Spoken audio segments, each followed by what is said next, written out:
of you all is our Nordic institution, Norforsk.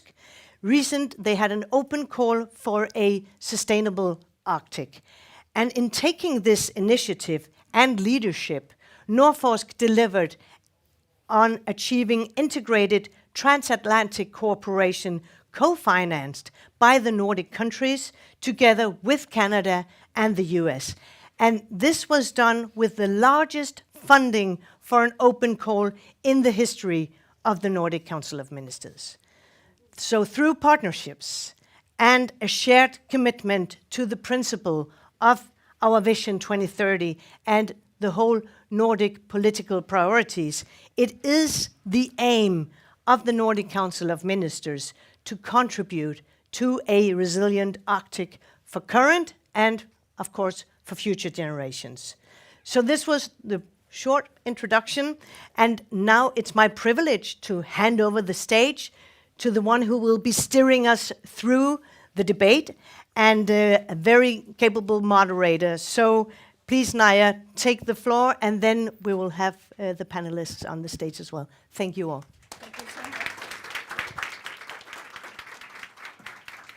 Thank you so much. Yes, this is on. Thank you so much to Karen Ellemann, the Secretary General of the Nordic Council of Ministers, for these introductory remarks and a launch of the new Arctic program of the Nordic Council of Ministers. My name is Naya Bianco, and I will be the moderator of this panel today. We will be, we'll have this venue, this location, until 6:30. But I will invite you to stay afterwards. We have the venue until 7 p.m. because there will be refreshments after this site event. And I'd like to invite you to stay because, as we all know, we're hopefully very inspired by this panel session. And often we would like to share a word or two with people on stage. So if you have that desire, I invite you to stay afterwards for half an hour. Also, Karen Ellemann, the Secretary General of the Nordic Council of Ministers, will finish off this panel as well in the end, so please stay put. And in a second, I'll invite the panelists to take the stage. And when everybody's on stage, the panelists will be given, I've told them 3 minutes, but let's see how it works out. They'll be given 3 minutes to sort of pitch their view on not only the Arctic from where they sit or where they stand, but obviously how they view development of the Arctic to take place also with the support of the Nordic Council of Ministers and the different support that the Nordic cooperation can actually provide. So that's basically why we're here, also to try to figure out how can the Nordic cooperation provide support for the development of the Arctic. And after that, we'll be having a Q&A session or a discussion, and I'll invite you all to please involve yourself. This is really not a conversation without you. So if you have any questions, concerns, or remarks, please come with them. And when you do, please state your name and your affiliation as well. So I know we have 5 panelists, and I think I'm going to do a boy, girl, boy seating up here. Because we have 3 gentlemen, I'll start with the gentleman. So, Mads Kvist Frederiksen, you are the director of the Arctic Economic Council. Please take the stage. And as many of you might know, the Arctic Economic Council is a pan-Arctic independent business membership organization established in 2014. Mads is an avid advocate for looking into the variety of business potential in the Arctic. And I've invited Mads to talk about how we see business potential in the Arctic in this panel as well. And then I think we will invite Parini, right? Parabaran. Parahini is a youth representative. She has been attending the youth conference that was just held this weekend here in Tromsø. And I can tell you that Parahini's first youth advocacy campaign took place already in 2018. and she has tirelessly worked for amplifying and involving voices of young people with regards to the Arctic. So we look forward to hear your views as well in a second. Then I'll move on to Mr. Robert Sinclair, who is the Senior Arctic Official. Yes. Senior Arctic Official from Canada. And Robert has been a diplomat and part of Global Affairs Canada for 30 years, or almost, right? Something like that. Yeah. And Robert has a background in legal affairs, human rights, and security affairs as well. So welcome on stage. And then I'll jump over here. Then we have Maria Bartaresian, who is the State Secretary for Norwegian, the Norwegian Foreign Affairs Ministry. And I understand that you've been working with foreign policy, climate and environment, also within NGO. But I also understand that you've actually been an advisor for this conference. Yes, I've worked here for many years, so it feels like coming home. Yes, that's what I thought. Welcome on stage. Thank you. And last but not least, we have Per Olof Nutti, who is the president of the Sami Council. So Per Olof is newly elected president in October 2024, right? But you've been a lifelong advocate of reindeer husbandry and also a practitioner, born and raised in a Sami reindeer herding family. Yeah. And you've also been working on enhancing Sami voices and rights since the 80s. And then I heard you earlier in a session this morning where you were talking about our ability to listen to each other. So I'm hoping that you'll all sort of practice that ability, starting in just a few seconds. So, Per Olof, would you like to start with your sort of 3-minute pitch? Yeah, two of you need to share. Yeah, I guess it's the two of you sitting farthest from each other. Yeah. Okay. 3 minutes. 3 minutes. Okay. Exactly. We are happy to see that the new Nordic Arctic program is continuing the commitment from previous programs to foster dialogue with indigenous peoples. It's good to see that our voices and perspectives are recognized as an important part of Arctic decision making. The program also continues that highlights strong local communities, culture, equality, and sustainable practices, values that are deeply connected to Sami livelihoods. We share your belief that these are the keys to building a resilient Arctic. But if we are going truly achieve resilience, there are some lessons to learn from the challenges we face today. States and industries need to be willing to learn from their mistakes. Right now, a lot of policies in place actually make things worse. They increase land conflicts, harm the environment, and make life harder for our communities. Mental health is a big concern in Sami society. Healthcare workers are warning about the rise in suicide threats, and that shows how serious the situation is. Resilience can't just be about economic or climate. It has to include the well-being of people. We need policies that make sure people have access to mental health support and that our rights and our environment are protected.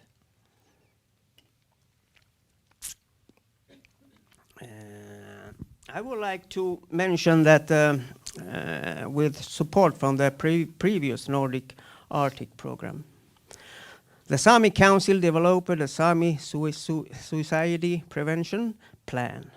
The next step is to implement the plan. And we hope for continued support in making it happen. Looking forward, the Nordic Arctic program gives us some good opportunities. I'm happy to see that it includes critical criteria to respect indigenous rights and knowledge. That's important because it helps make sure projects have a positive impact and don't cause harm. The focus on biodiversity and climate action also reflects Sami values, especially our communities and commitment to protecting the environment for future generations. The Nordic countries are in great position to lead with policies that promote a just energy transition, resilient communities, and sustainable livelihoods. Later this week, here in Tromsø, the Sami Council and Amnesty International will launch a report on just transition in Sápmi. The report includes concrete recommendations for Nordic states and encourage you all to take a look at it. If we work together, again, I come to this, if we work together, we can achieve a resilience and sustainable Arctic, a future where its people and nature can thrive. Thank you. Thank you. I'll take that. Go ahead, Maria. Thank you so much. It's truly wonderful to be here in a room with so much knowledge and many familiar faces, and not least my boss also present here, Foreign Minister Espen Barth Eide. So I really have to be careful with what I say now. Thank you for this opportunity, dear Karen. It's always wonderful to see you, to listen to you, to learn from you. Just my brief pitch on the times we're living in right now. Well, it's first of all, I have to say, the privilege of being a state secretary, deputy foreign minister, is to work with the big picture. But one thing is to see the picture and the different components making it up. Another thing is to understand the drivers that are moving the different pieces of the puzzle. But the third thing, and the most important one, is to use what we see and what we understand to fulfill the main purpose of foreign policy. And that is to make domestic policy possible. And times we're living in right now, well, we need togetherness, cooperation between like-minded countries more than ever. Because if we look at the big picture, there are some megatrends that are more visible than others.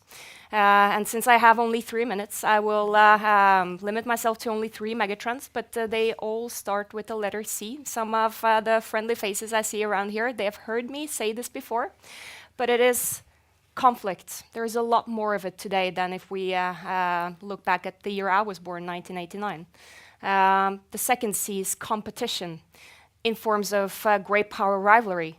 And the third is climate change. And I actually started my day here on this very stage at the launching event of key findings from the newest AMAP climate report that states clearly that the Arctic is warming up to 3 times faster than the global average. And while it is true that what happens in the Arctic doesn't stay in the Arctic, I believe it is even more true that what happens elsewhere in the world doesn't stay there. It ends up in the Arctic. Now, 427. That's a number that means something. I know Foreign Minister Eide knows what it means. Because we've seen that number.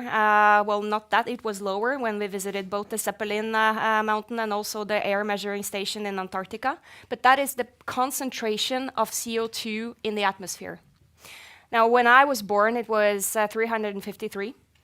In 1989, that is. So we see a clear increase in the global emissions. Then the temperature of the world, well, they're rising. But if we compare that to the temperature of the global relations, well, it's evident that they are cooling down.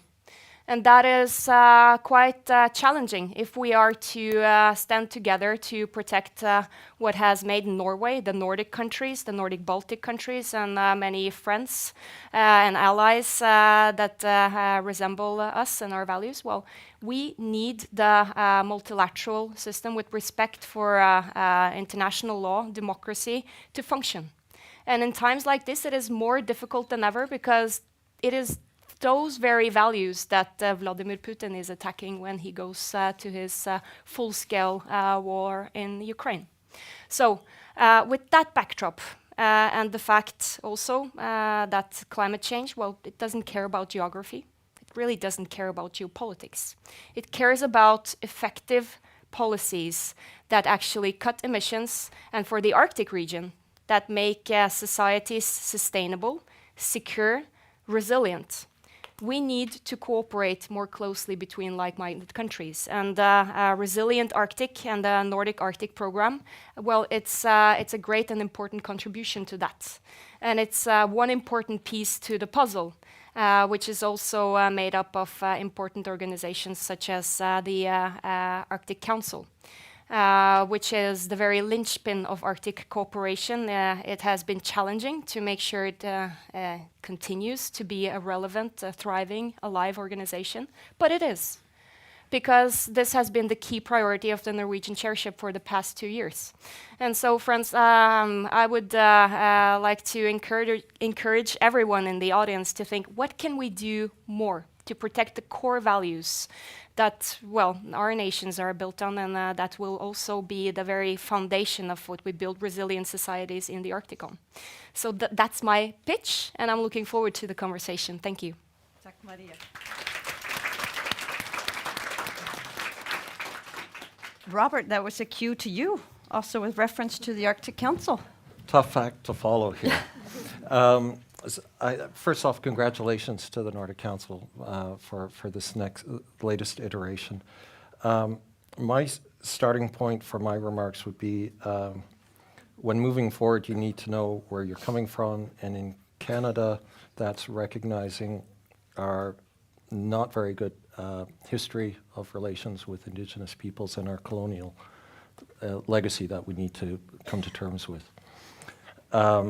Reconciliation guides our policy and approach to the Arctic, and once you accept that, it makes moving forward much easier, and you can have real, honest conversations. Then my second point is talking is good. Communication is good. Maria talked about effective policies. You only get effective policies if you talk and you engage the people to whom these issues matter most and who live it every day. That's people of the North and Indigenous peoples.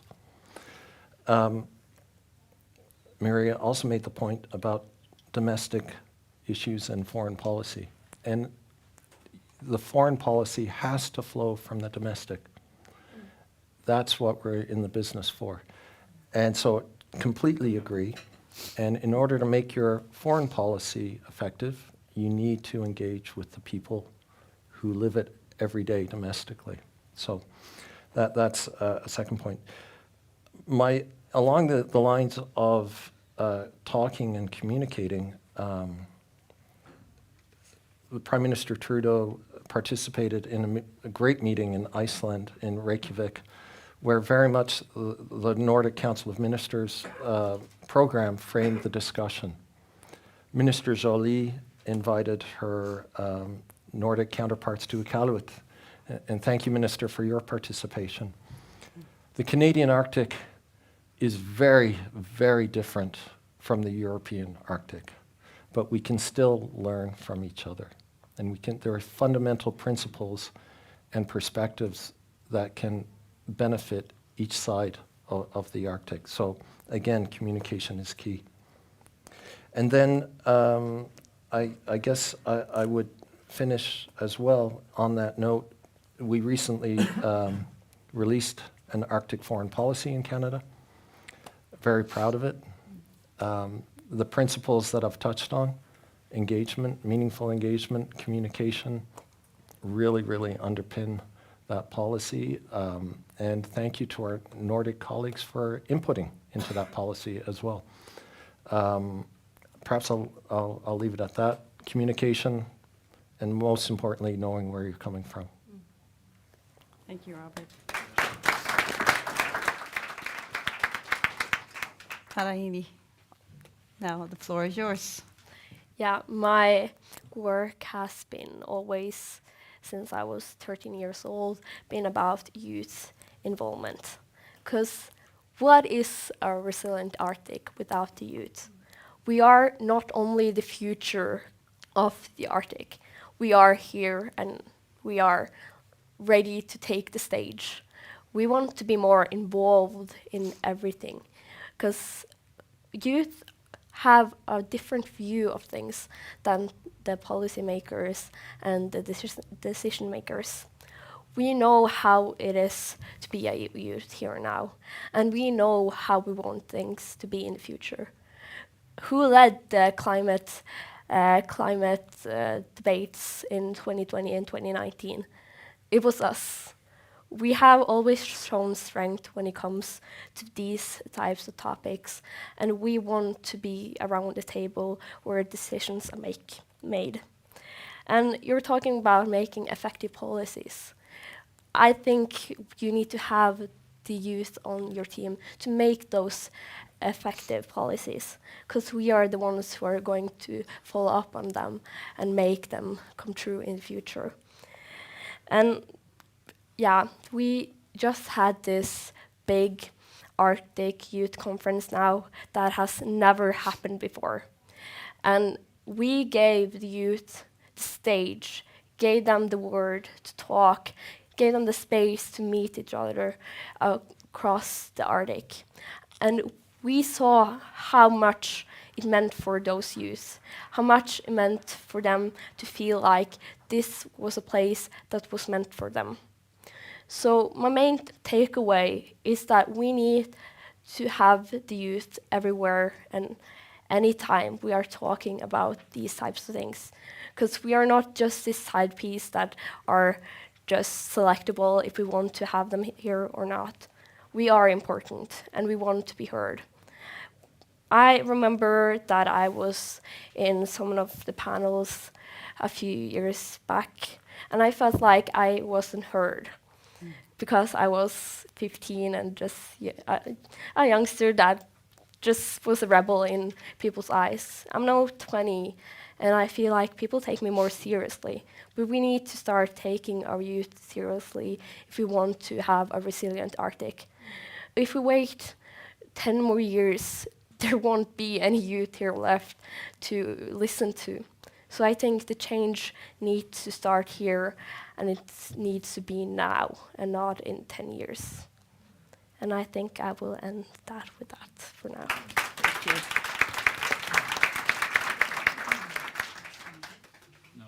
The problem to follow after this is I have to be as sharp and precise as this. And first of all, I'm very happy to see so many people at this late hours for this session, and it shows the importance of what we're talking about, and also shows some great co-panelists I have here. And I actually want to start there because it's interesting, and I really enjoyed that we're sharing a microphone, because we could almost have had the same speech as well. Because the priorities from my organization, the Norwegian members of my organization, they have 3 priorities. One was thriving communities. You talked about thriving communities. And another one was just transition. So the companies are also interested in just transition, similar to the people, because we all connect in this way. Last night there was a dinner in Copenhagen between 4 prime ministers of the Nordic countries. And I think this shows that in times of trouble, it's the Nordic region that really shows that we have something in common with culture, we have a common language, or common history. And when things are uncertain, we don't look to our big markets around the world, we look to our nearest neighbors. And this is also why I think this panel is very important, and also why you mentioned, you invited the Nordics as a group to come to Canada. So I just think this is super important, and the same for companies. We are also looking right now in the Nordic region that we need to work together. You know, whether it's mining from Sweden being transported over Norway or energy crossing borders, we have to work together in the Nordic region. As an organization, we heard from Rob that the Canadian Arctic is not similar to the Nordic Arctic. The same for companies operating throughout the whole region is very different. So when we were created, we looked, what do we have in common? What is it that the region has in common? And we have three things that the whole region has been working on for years. One is fish, seafood, fish to feed the world. Second largest export from Norway, 95% of export from Greenland is important, the ocean. Number two, energy. Traditionally, energy has been exported from across the region. In the future, it will be renewable energy and hydrogen, and then raw materials. This is what the region has in common. The challenges is also the same. So lack of investments because of economy of scale, so 30 million will make a difference.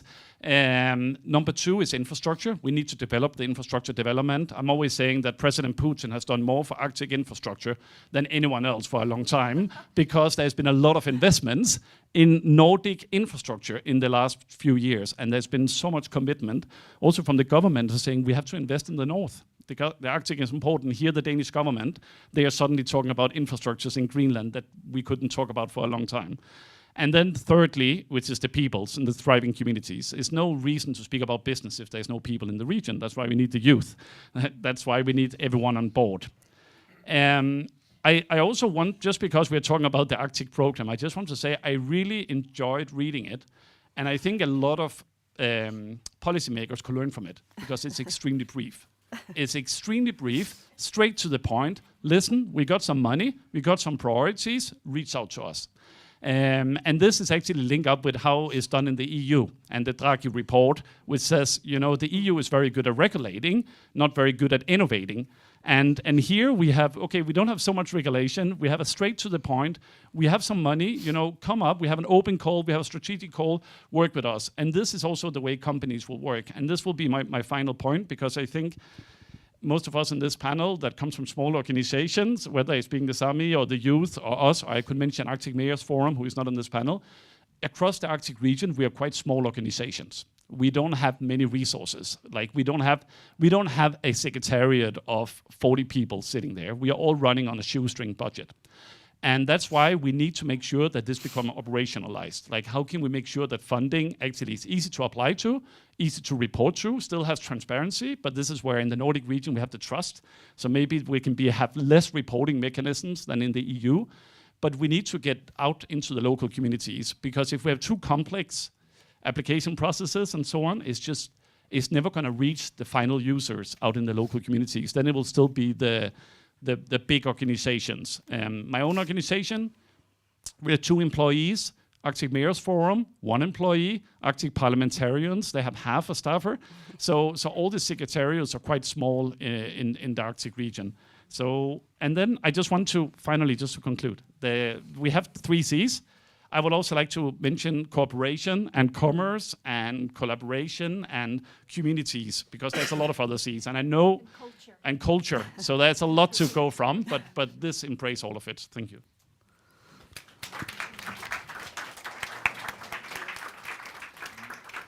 Thank you so much to everyone for your perspectives. So I have a range of questions here. But I'm just sort of scouting the audience to see if there's anybody with a hand or an arm in the air. We have one down there. Anas? And there's a mic down there too. Yes. Hvor ble vi bak i det? So, my name is Anders Oskal. I'm the Secretary General of World Reindeer Herders. And this is a timely and important debate on a resilient Arctic. We find ourselves in a situation where the so-called green transition marks a double challenge for us. Adapting to climate change on the one hand, and then climate mitigation. Recent cases, for instance, in Norway, the Fosen case in the Norwegian Supreme Court marks an example. Other cases are on their way, Øyfjellet, for instance. Now, I have to ask, if it is true that we do need all of this energy, so-called green energy, And if it is true that Norway and other smaller nations in the Arctic are highly dependent on a rights-based order, why do governments not instruct industry to follow international law? Free, prior, and informed consent is well established. Instead, we have an industry that is acting as if we do not exist. Get used to the thought that reindeerherders have rights that predate even the concept of national states. And to allow industry to act in this way, isn't that also undermining the very system that we think very highly of, the rights-based system? Coexistence, yes, it's difficult. The situation is difficult. But the answer can certainly not be to give industry a blank check of defining policy. And if anyone in this audience think that I am being too dramatic, it just so happens that we have some examples of what happens if you let industry dominate the field. The ocean, the fjords in northern Norway are empty of fish. There are thousands of coastal fishermen and women who have been set ashore. So why not, if we do need all this energy, if we all agree to that, why can we not instruct industry and companies to follow international law? Thank you. Thank you. Maria, I think that's probably directed to you as a starting point, but I invite you all to, if you have a reflection on it. Thank you. Thank you for this question, for raising that topic. We're really moving into the centerpiece of what is difficult, and that is conflict of interests. But let me first of all say that indigenous people's rights must be respected, and they are respected in Norway, and that is why the government was taken to court. And you mentioned Fosen case. Well, that's the practice of your rights in the Norwegian court system. And that is also, I will leave it at that. We can come back to the conversation regarding conflicts of interest later, but respecting indigenous rights, well, we do that. That is important. But what you're pointing to, some very important questions. Do we know that we need all of the energy for the, well, I call it green transition. There are a lot of things we don't know. And if cutting emissions, if transitioning our economies from fossil to renewable, from linear to circular, if that was easy, it would have already been done. But it is not. And the reason to that is politics. And politics is based on interests. And that is when interests collide and you have to weigh one side of interest with another. Well, you get a trade-off and sometimes you get a lock-in. But if you look at the big picture, how did modern economies develop and grow? Well, that's on the basis of that, well, especially industrialized world has taken a bit too much of what is good from nature and left a bit too much of what we didn't want in terms of pollution, in terms of CO2 into the atmosphere. And that is thanks to research who has been guiding policy. And in Norway, we have a knowledge-based policy. That means knowledge comes before political action, and action is also industrial action. We know that we have done many things wrong, and we're trying to do it right now. But there are no easy choices, no easy pathways to cutting emissions and transitioning to an environmentally friendly and eco-friendly zero-emission society. But we have to do our best to try, because the alternative, well, it's really not to live with. So cutting emissions, transitioning away from using fossils, that also, by the way, means changing power structures. Because if we follow power structures, how they're made, well, take Europe, for example. The war in Ukraine revealed weaknesses in the European energy system. When Vladimir Putin was able to use the power system and withhold gas as a weapon to try and divide the European togetherness, the European society. So avoiding making those types of mistakes in the future as we go along, and we have to transition away from fossils because we have to go to a renewable future, well, we have to think security, resilience, human rights, and all of that within the framework of a just transition and just in terms of also the generations to come. So we have to do everything we can, and the government I am representing, we are. But once again, there are no easy choices. But it's important to have the discussion. Thank you. Thank you, Maria.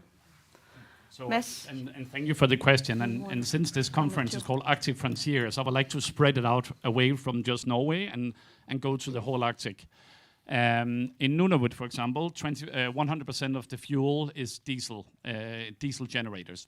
And all of our members there, who are indigenous-led companies, they are screaming to get renewable, cheap energy. Like, because diesel generators running in these small communities is not sustainable.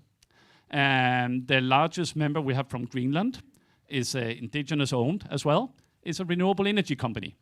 And the Greenlandic government, 95% indigenous, is right now in the news every single day saying we want more mining.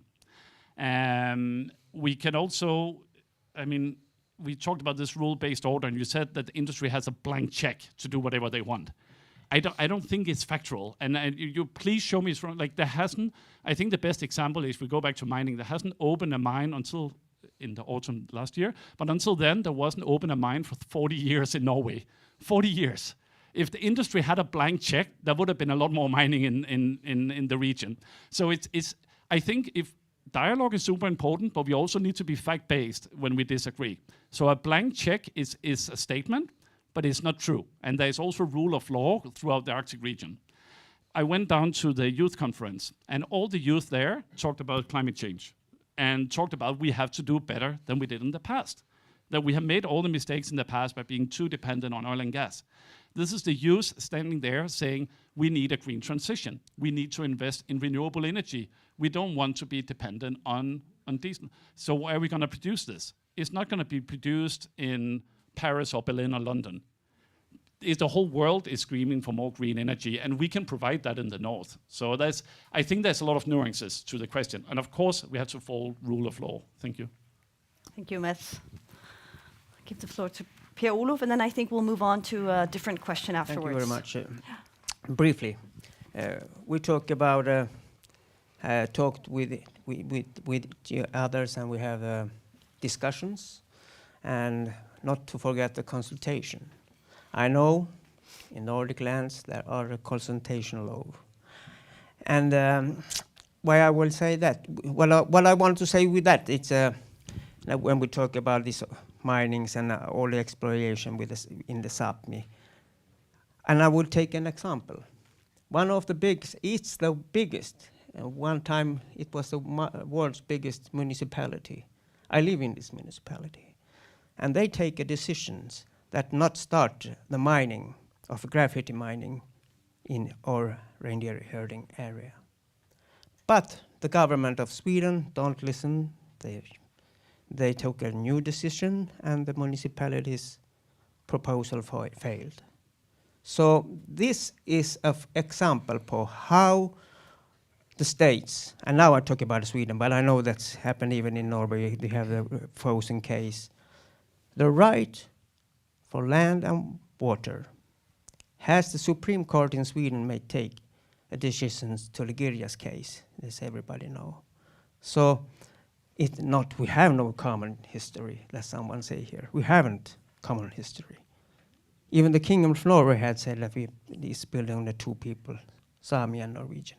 So that's to respect respect the indigenous rights. It's very, very, very important when we talk about how to share and how to work together. That's why I said we had to work together, but not in proposal that the Sami and the reindeer herders, companies and communities, village have to give their land and water to this green transition. Thank you. Thank you. So I think there's definitely something about how do we protect indigenous people's rights that could be supported by the Nordic Arctic program here, and maybe some information sharing on the free, prior, and informed consent principle But in the interest of time, Anas, I can tell that you would like to discuss this further. But if you stick around after 6:30, you might have a chance to talk to some of these great people up here. But in the interest of time, I would like to move on and address some of the other issues and questions that are in the program. Looking to the audience. So while you find great questions to share, I would like to share a question. And it's in the Resilient Arctic program. There's a strong emphasis on civil society development and the need for continuing to build civil society in the Arctic. I would like to hear your views on that, if you see it as important, and how that could become a reality, and how the Nordic cooperation could support that. Parahini, I would actually like to start with you, because I have a sense that that's some of the questions you've been talking about in the conference just this weekend. Yeah, could you repeat the question again? Yes, so I was curious about civil society development. How can this program help support civil society in the Arctic, or NGOs, or sort of forces coming from the bottom, like youth engagement in the Arctic? How do you see the Nordic cooperation supporting that? What would you like to see in the future? Now you spoke about having had this conference. How would you like to see this continue in the future? Yeah, so that was one of the main point of our conference, was to talk about how we want our society to look like in the future. And our main topics included climate change, young leadership, mental well-being, because it's like it was said in the first round that mental well-being of the people are important for our resilient Arctic. As well as I said, we need to include youth more in to make these types of programs. I don't know how much involvement there has been with youth, but I think involving youth in these types of things are very important for them to use it in the aftermath. And as well as that, we talked a lot about how we want to work towards this more, to have more of these spaces to meet each other, because we don't have a lot of these meeting spots to meet each other and talk about our common problems. And to make those, you need to have us on the team. And as well as young leadership, we need to have mentorship for young leaders to become the future decision makers, because it's hard for a young person to just suddenly just jump into this and be this amazing policymaker. They need the guidance from the beginning on to know how to join these types of things, how they are supposed to talk, how they're supposed to do things. So one of the main takeaways of the conference was they wish to have these mentorship programs from where the policymakers are their mentors and teaching them how to work with these types of policies. So more involvement in mentorship programs. So that would be having a Teams conference call with Robert, for example, once a month? Or asking Robert, could you do a mentorship program with me? Or do you have a colleague of yours who could actually go into a mentorship? How could that look like? I'm just curious, because we often talk about it on a very general level, but how does it look on the very practical level? It could look very different from what we want. It could be just as basically as I could have a Teams meeting with you once a week, talking about progress and some of the things I'm going to attend, and you could give me the tips about, okay, you can talk about this, you have to do this, remember this, because that is very important to empower the youth, to empower them and make them confident enough to take the stage. I don't know if, without my mentors, I don't know if I would be sitting here, because I was a quite anxious and nervous child who did not want to be on stage.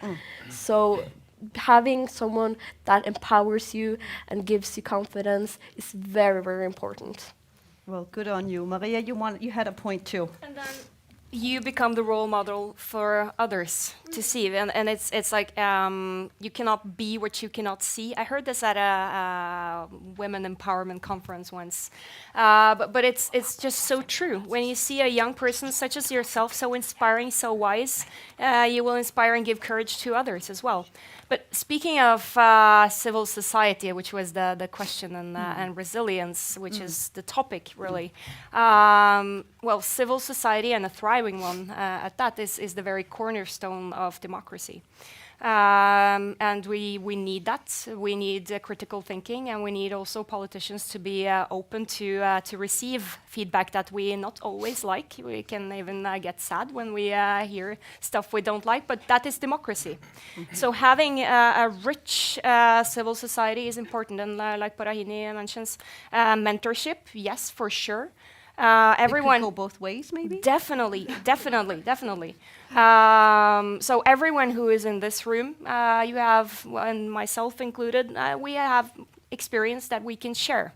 And just lowering the threshold of talking to each other, sharing experience, will do a lot. And also, in terms of programs, and concretely to this new program by the Nordic Council of Ministers, creating platforms and making it affordable and accessible for youth and civil society to use those platforms, that will strengthen the democracy of our societies. And just one last point from the previous conversation. Well, all countries are small if we stand, well, actually, first part of the conversation. All countries are small if they stand alone. And Karen, last year when we were stuck together at the Gardermoen airport because there was a storm, so we couldn't get to Tromsø, we got here eventually. We were talking a lot about the power of Nordics joining forces. Yes, we are small if we stand alone. That is true actually for all of the European countries. That is why Europe must stand stronger together, which is, by the way, and security is like the main topic of the EU presidency of Poland, and the Polish ambassador is sitting there, so you can ask her all about it. But resilience, democracy, it's all about that. And we, Nordic, Baltic, and European countries must stand together to protect those very core values that make us who we are. But having the space, having mentorship, having the courage, and having role models is such a crucial component of that. Thank you, Maria. Robert, you wanted to add something to this? Yeah, I wanted to echo the importance of youth as a piece of resilient civil societies. Investing in youth, it sounds pat, but it's an investment in our future. Make a public service announcement from Global Affairs Canada. We have something called the Global Arctic Leadership Initiative, $6 million a year, one of whose priorities is to promote the role of youth in the Arctic and engagement of youth. So you can find it, and it's not restricted to Canadians only. Great. That's an Number example one. to follow. Number one. Number two, resilient civil societies, fundamental to security and resilience of society writ large. So in Canada, we recently updated our legislation for our civilian security agency, Canadian Security and Intelligence Service, to allow the federal government to share information with non-federal entities. That's a really, really important, significant step, and I would say maturing of the relationship between the federal government and non-federal entities, because Which could be, for example, Inuit organizations? Yes. Okay, yes. yeah, we're working through, we're building it, but if in the past,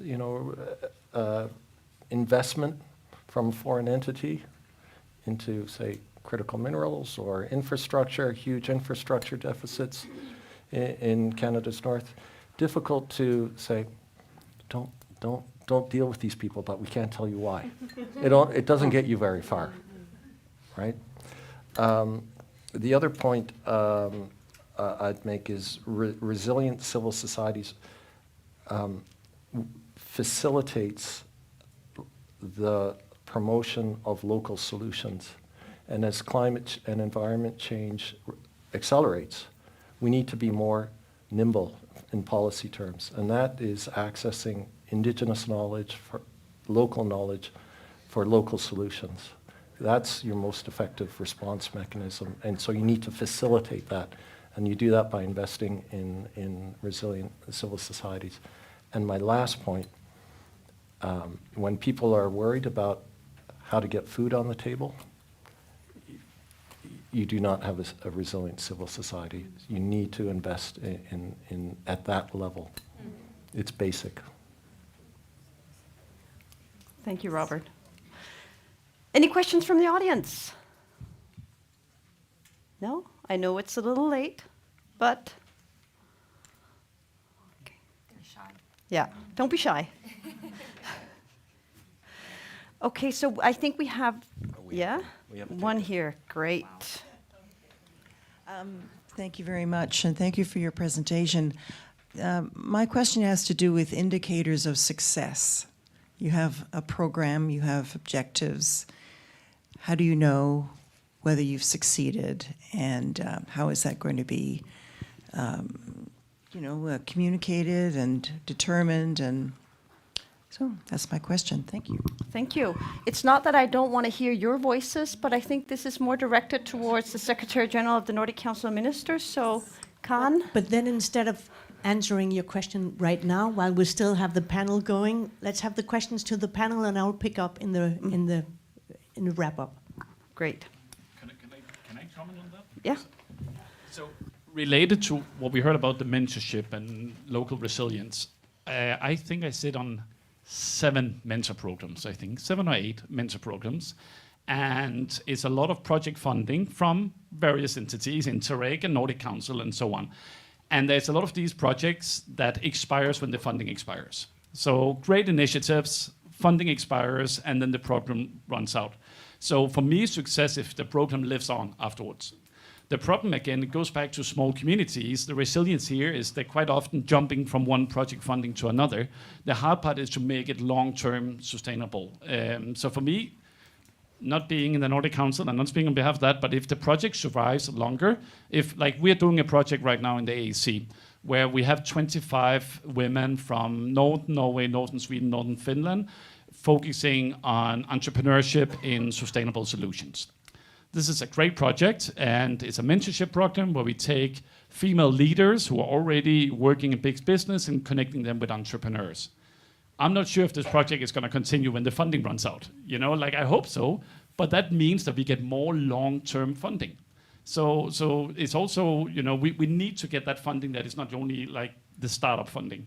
So just a reflection about that, because there is a lot of mentorship programs out there. Great, thank you. And now I can tell the audience is warming up because we have 2 questions now.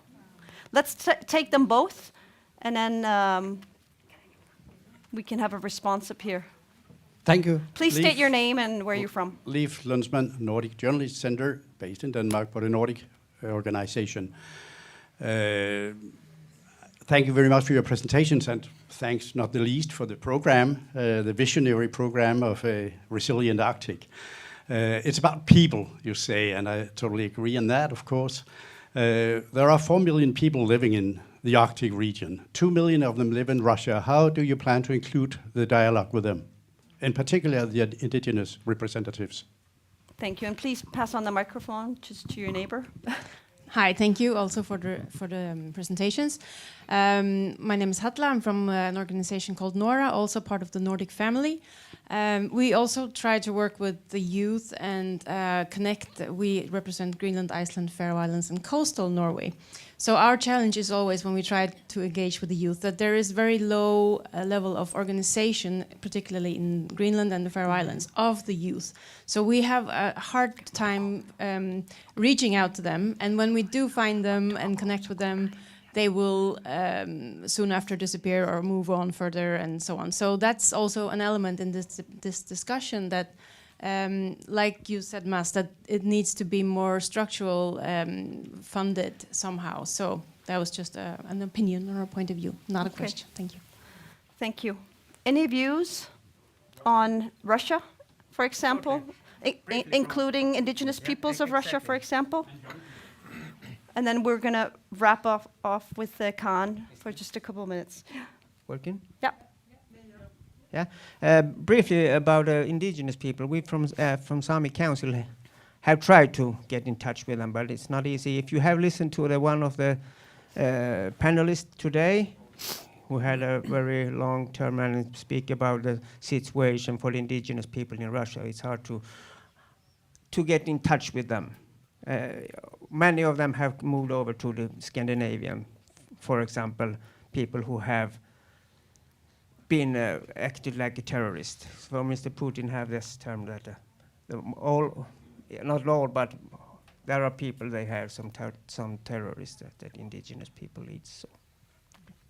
Do you want to comment? Briefly on the importance of circumpolar cooperation, really, which includes indigenous people, and that is an important part of the activity in the Arctic Council.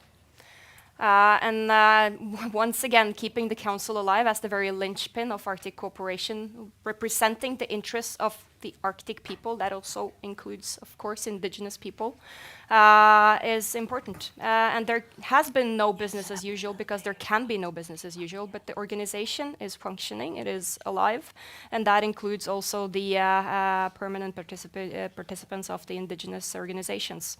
It is challenging. It is challenging due to geopolitics and the fact that Russia is waging a brutal, illegal war on its sovereign neighbor state. So the day that war ends, it will be a lot easier to cooperate.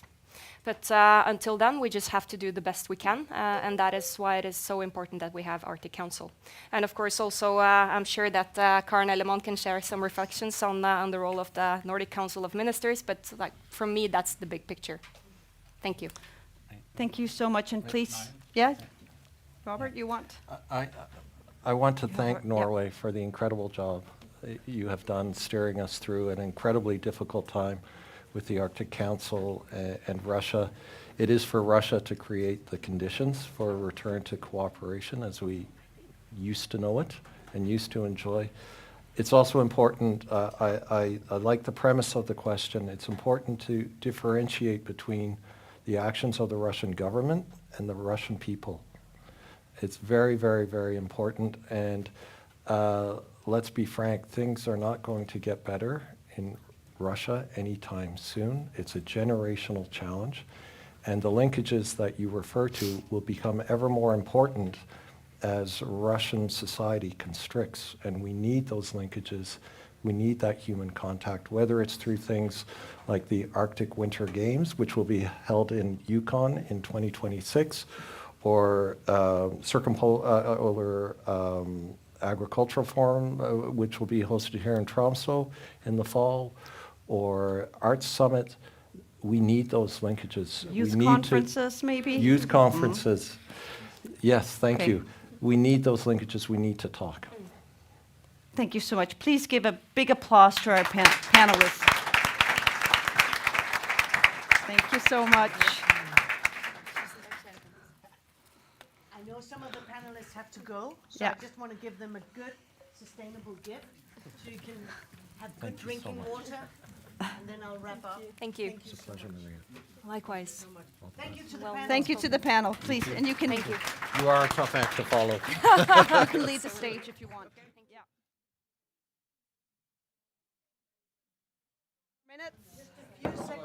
Yeah. Just a few seconds and I will be wrapping up, but thank you to the panel.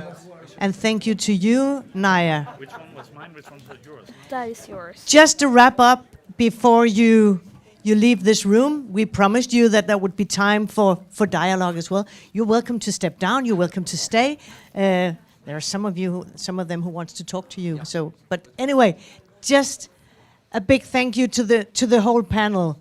I think Maria, she nailed it by saying these mega trends about conflict, climate change, and competition. And some of you mentioned a lot of other C's. Parahini, thriving communities, and Per Olof, you also mentioned the thriving communities. And then Mads, simple application. Well, that's a difficult one. And that's something that I'm paying a lot of attention to, because the question also evolved around getting involved with civil society organizations. And you're so right, it's not huge organizations, so how can they actually manage this whole application process, and how do we manage with a project and the funding is running out? This is our third program. I mean, we're celebrating, the 10th, and they are 3-year-olds. So we are celebrating, as I said, 30th anniversary. A lot of these initiatives have been actually ongoing, even though we're talking about project funding. So in that perspective, we're in it for the long run. And you had a very interesting question about the effects of what we are actually doing, because this funding is public money. And with joint Nordic public money, we are obliged to actually set some targets at the entry of a program. What do we want to achieve with this? And that's why this whole steering vision with our very clear goals of the Nordic vision, making sure that the Nordic region is the most sustainable and integrated region in the world by 2030. That's our guiding star. And that's how we actually measure each and every program. So you set the targets at the entry, and having done that, we are able to measure the results along the way. So the whole process of the application and what do you want to achieve with this program? What are the, what kind of impact are you making? We are helpful in that way, because I think it's extremely important to harvest the results of the initiatives. It's quite a lot of money, and we feel obliged to actually make sure that we get some good results and also get some good experiences, so we don't repeat things that are actually not giving good results. But thank you so much for attending this, and let me just make a final commercial. I mean, you have it on your floors, on your chairs, sorry, and you have it here on the screen. Look at these guys. I mean, that's what we want, right? Young people thriving, throwing the peace sign, right? There is a bright future out there, but of course we need this connectivity, we need this kind of cooperation, we need the thriving communities and the dialogue. And as Maria said, the core of that is democracy. It's not a given thing. This is something we have to strive for. This is something we have to work hard with all the time. So please stay alert whenever we have the open calls. Please apply. Let's make some really, really good, effective results in this upcoming program. So thank you so much for joining us. And please stay here, stay put, talk to each other. And Naya, thank you so much for steering the debate. Thank you. Please give a big hand to Khan.